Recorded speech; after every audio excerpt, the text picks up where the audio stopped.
Trending kagabi ang Voltes 5 Legacy, August 22, 2023. Kapag clinic ang hashtag na yan, ito ang lalabas. Ang tweet ni Nigikitsu na ang Voltes 5 Legacy ay meron na lang 15 episodes left. So ang sinasabi niya, 90 episodes all in all ang Voltes 5 Legacy. At sinabi niya pa sa isa pa niyang tweet na sa September 8 magaganap ang finale ng Voltes 5 Legacy. Sa Friday, August 25, ang ika-80th episode ng Voltes 5 Legacy at mukhang hindi nga doon magtatapos ang series kasi hindi pa natatalo ni Hrothgar si Sambujil. So this confirms na 90 episodes all in all ang Voltes 5 Legacy. So yung extra episodes nila Kylie Padilla and Pancho Magno ay extra episodes before the ending, not necessarily the ending.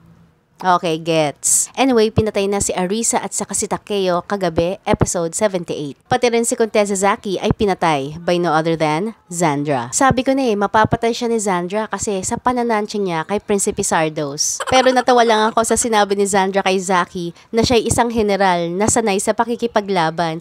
Remember nyo nakita sila ni Steve?